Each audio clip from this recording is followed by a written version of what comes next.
So ito guys, pang toppings yung ating spring roll. Ayan. Ay, ang sarap. Sit. Para ano yung lasa.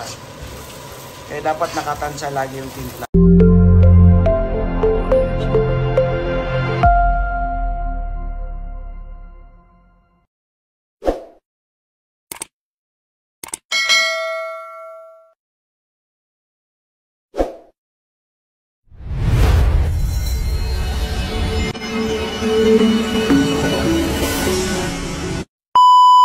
So ito guys, pang toppings yung ating spring roll. Ayan. Ay, ang sarap.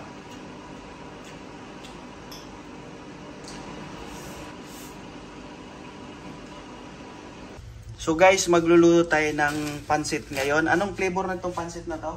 Bam-E, sabi sa Pilipino. Magluluto tayo ng pansit Bam-E. So ito yung ating pansit, saka ayan. Ingredients natin, mayroon tayong tuyo, mayroon tayong carrots, mayroon tayong ginger, mayroon tayong bell pepper, mayroon tayong garlic, mayroon tayong spring onion, at mayroon tayong onions, at syempre mayroon tayong cabbage. Okay. So guys, ganito ang gawin nyo sa manok nyo para walang langsa, pakuluan natin. So mamaya papakita namin sa inyo paano ang process ng pagluto. Siyempre papakaluan natin siya para mawala yung lansa. Nilalagyan natin ng ginger, onions, at saka paminta ang durog. Ayan, para mawala yung langsa. So ganyan yung sikreto guys para masarap yung pansit. Para? Wala. Hindi naman lagay ang budget eh. So yun guys, pinaghalo na natin yung pansit saka yung bihon. Binabad na yan sa tubig para malambot at mabilis lang siyang maluto. Yan. Yung lulutuan natin para mas malaki at kasya siya lahat. Ito guys, na-drain na po natin, naalis na natin yung tubig at mag-start na tayong maggisa. So tanggal na po yung niyan, langsa. Wala na po siyang malangsa. Oops. So yun guys, ihalo na natin yung ating ginger. Ayan. Susunod natin yung ating onion.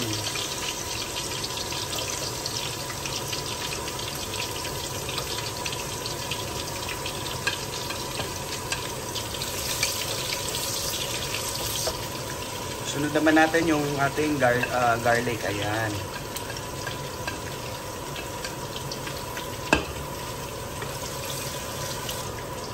Tapos yung ating spring onion yung sa dulo.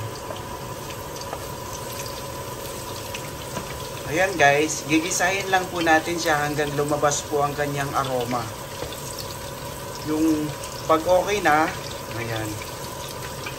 Ayan, ano pa pala muna?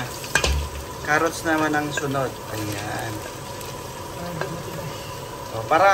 Syempre, para hindi matigas yung carrots natin. Tapos, syempre, imimekos-mekos lang muna natin hanggang sa lumambot yung ating carrots. Tapos, syempre, yung ating ibang ingredients, iti malambot na at lalabas na ang kanyang aroma.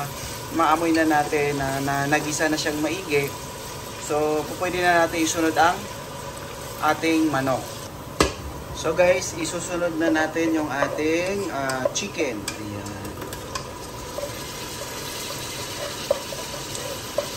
So chicken naman guys, bahala na kayo kung gaano karami yung ihalo nyo. Pero para sa amin kasi marami yung noodles, so medyo marami din yung chicken. So mas mainam, mayroon siyang meat and mayroon siyang bone part. Para doon kasi nanonood yung lasa nung pansit natin. At syempre nilagyan din natin ng paminta. Ayan, isa yan sa mga secret ingredients para malasa yung ating pansit Bam-E.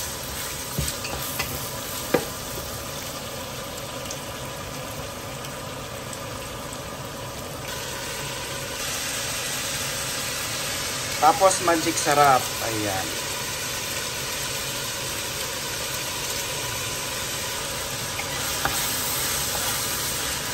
Siyempre, lalagyan natin ng kaunting tubig. Ayan.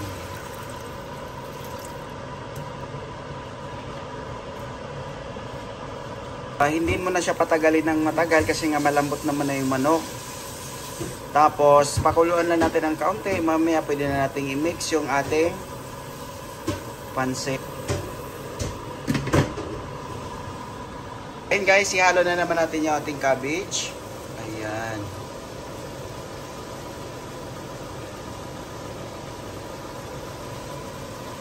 Mekos-mekos natin yan. Ganito guys, yung ingredients kasama yung manok, parang ulam na siya guys, mapipil mo yung sarap. Guys, isusunod naman natin yung ating pansit tsaka bihon. Ayan. Mabilis lang po yan maluto kasi nga kanina binabad na natin sa tubig.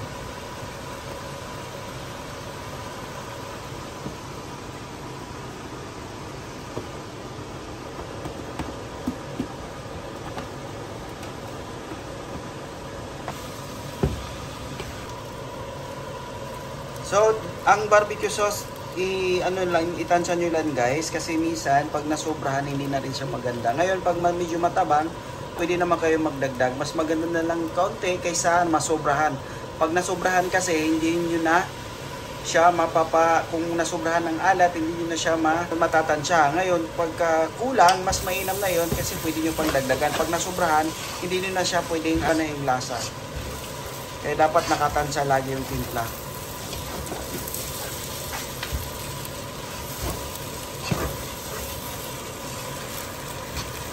Ngayon ilalagay na natin yung ating bell pepper. Ayan. Siyempre, mekos-mekos ulit natin.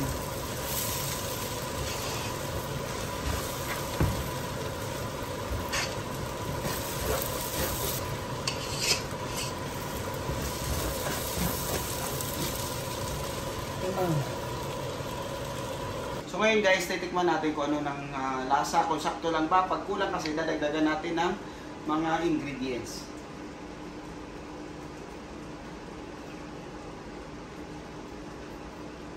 Yung guys, yung manok saktong-sakto.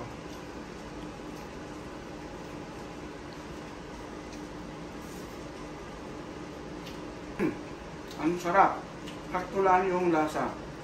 Ang good thing kasi pag sakto lang yung timpla mo, pwede mo pa siyang dagdagan pag kulang sa timpla. Pero pagka sobra-sobra sa timpla, mahirap na yung i-balance. Kaya dapat sakto-sakto lang yung mga ingredients mo. Pwede na siyang kainin guys. So ito guys, pang toppings yung ating spring roll. Ayan, pang pakulay sa buhay. Diba? Parang look, siya, special toppings.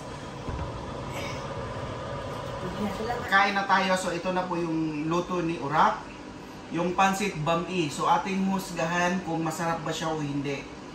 So kumuha na ako ng counting portion at titingnan natin kung anong lasa or kung pasok ba sa ating panlasa ang kanyang luto na pansit bami.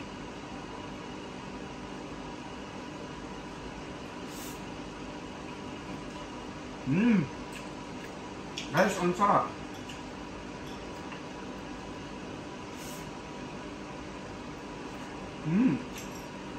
Guys, masarap yung ganito lalo-lalo pag tag-ulan. Grabe, ang sarap.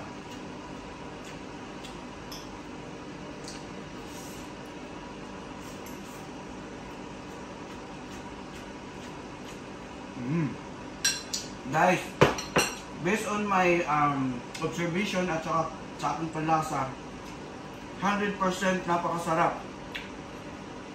Try nyo magluto na ganito guys. Sundan nyo lang po yung mga ingredients ginawa namin. For sure makapagluto kayo ng ganito kasarap na pansit bami. Thank you for watching. Please follow and subscribe my YouTube channel, my Facebook, and maraming salamat. Paalam!